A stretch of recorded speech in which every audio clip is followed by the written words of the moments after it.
hat, and a lot of thanks to Mark and Mike Sando for, it's a stressful process to begin with. The last time I was up here, uh, truthfully, was my first time as a finalist for the Super Bowl a couple years ago, and I've still yet to go into the new stadium.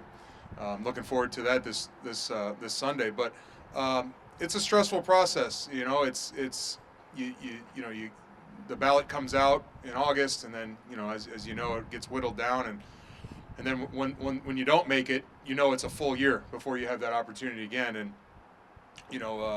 as you know, Mark, the hours you and Mike had put in compiling all the data and getting all the stuff ready for the presentation. I didn't know going into it how much it was. I really didn't know how much of a process it was, and to have that part of it behind me is nice, and now you come up to do things like this, do the ceremony, get the ring, see the guys that I played with come back, guys that still live in town, some guys will come in town for it. It's a humbling thing, especially for me. I mean, you guys, anybody that was covering the team when I was here, I didn't. Everybody jokes about it, but I wasn't much into talking publicly about anything really, and so it's an honor, and I understand that, but at the same time, it kind of puts a nice bow on 12-year career. Do you feel like you're carrying the torch a little bit for linemen? And it just feels like the linemen have had a really tough time. There's a lot deserving getting into the hall. Yeah, I mean, it's this day and age it's all about fantasy now, right? And stats and all the cute numbers that go along with it. But at the end of the day, you still have to block and you still have to tackle.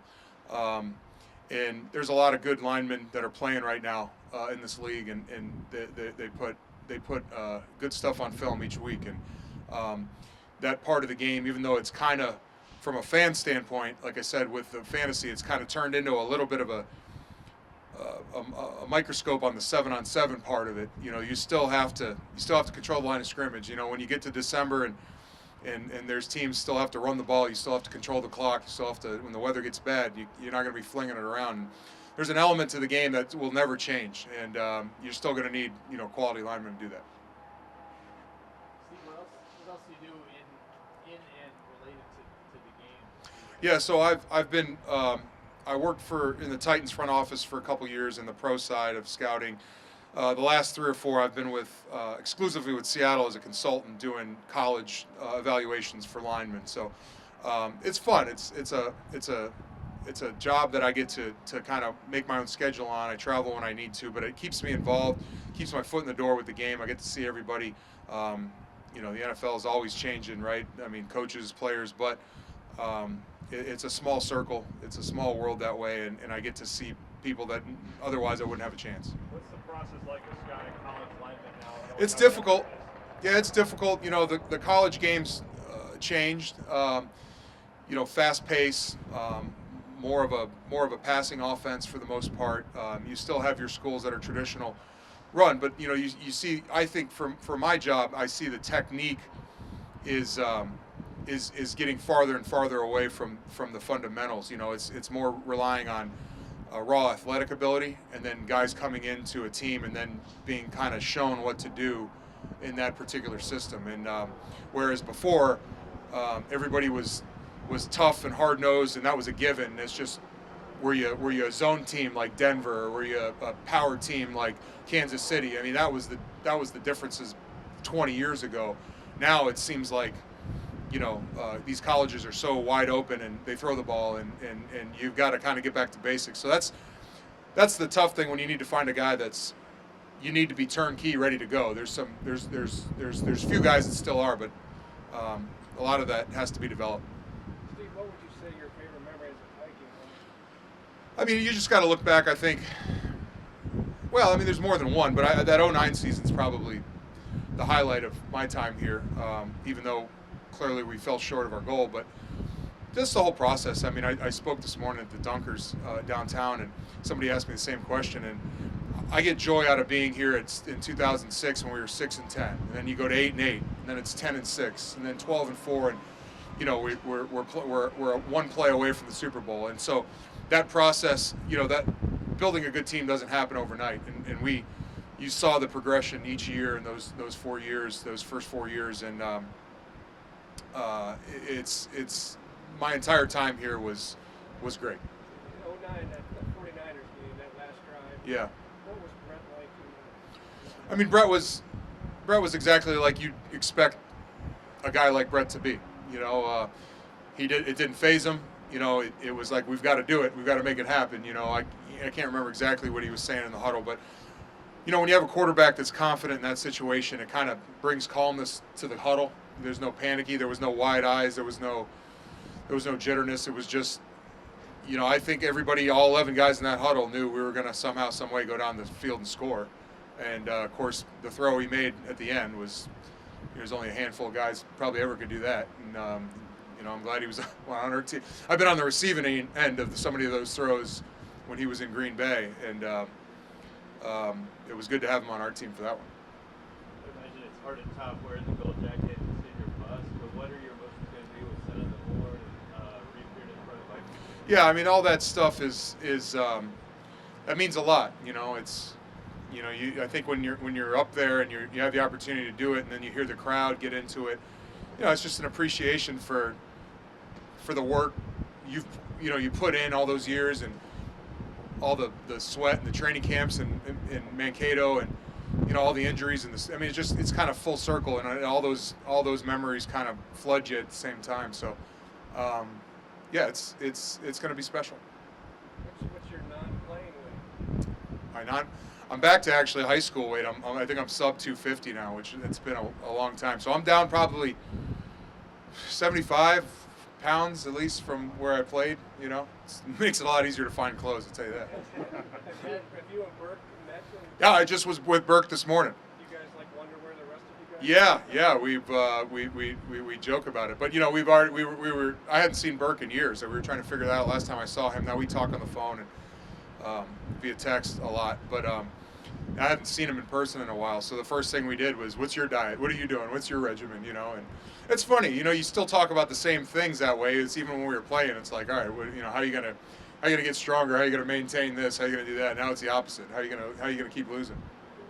Have you lost more, or has he lost? Well, I think originally when he dropped, he got down to like 220 something. I mean, he was really skinny. And I think he's back up to, I would have said, I guess he's probably around where I am, probably. You know, he looks good. How important was that for you? The history of NFL linemen can go the other way. Yeah. How important was that for you? That was very important. You know, I've had a couple lower body injuries during my career, but nothing too major, thankfully. And so I was able to, as soon as I was done, you hear the guys that, and I guess I've learned from this, where you hear guys say, "Oh, I'm going to take 6 months and relax, right? I don't want to get in a weight room. I don't want to run. I just spent my whole career doing that, and doing it when I was told to do it. So I want to kind of relax." Well, then you end up gaining 20 pounds on top of it, and then by the time you realize it's time to lose the weight, then you're fighting an uphill battle to lose the 20 pounds you put on, and then you're back to square one. So I kind of took that to heart when I've heard some of those stories, and it was more or less, let's just start right now and get it off. And my back, my knees, they thank me for it that way. When younger players ask you how you got there, what do you tell them? Well, you can give the cliche answers. It takes a lot of luck. You know, I mean, there's plenty of guys that are talented that just can't shake that injury bug and can't get over some of those things. So there is an element of luck that you need to have in your corner. But being a pro, you know, I explained today, I was doing PA's show over at the Buffalo Wild Wings, and Chad had brought up something to the Greenway had brought up something to that effect, and I said, as my career went on and I got older, and you know, your skill set starts to diminish a little bit, and your quickness, you have to become more of a pro. You have to spend more time inside in the film room, because you have to anticipate what the guy's going to give you. And if you can figure out what the guy wants to do to you and what his plan's going to be in a game, and you can anticipate that and take away his best move, then you're playing against a guy who only has his second and third move. And so you have to play the game within the game. So to answer your question in a roundabout way, I think you have to have some luck. You've got to play smart. You've got to know where you are in your career. And as a young guy coming up, you cannot live in the weight room. You cannot live in the film room. You cannot grab an older guy and see how he does it. Now, my rookie year, I was fortunate to have, 2 or 3 guys that were 9, 10 years in the league, offensive linemen, and they would grab me after a practice like this today, and we'd go watch film for an hour. Come in Saturday, and Saturdays when I played here, at Winter Park, as soon as we got done with the walkthrough, Brett Favre and I would jump in a room and watch film for an hour or two, and just kind of figure out, again, the last couple of years, but I did that every year, and it just happened. And I grabbed John Sullivan, and I showed him how to do that. And you just hope guys like that, take to it, see the benefit, see how it helps their game, and pass that torch along, because there's an element of this game that'll never change, and preparation is one of it. Steve, I know a lot has obviously changed here since you've been here, a new facility, and you said you haven't think? You haven't seen the stadium yet. But does it still kind of feel like home when you come back and you see guys like Bob or Tom or Yeah, it does. And again, it's been about 11 years or so since I spoke at Dunkers, but driving downtown, almost kind of followed the same route I would take to, get into the Metrodome, and that kind of brought back some memories. And, we drove by the Radisson. That's where a lot of the old teams, the away teams would stay, and you just remember Sunday mornings driving by and seeing the buses, and, kind of had your checkpoints along the way, and there's little mental things that kind of spark memories. And so, just kind of flying in. Of course, the airport looks a lot different as well.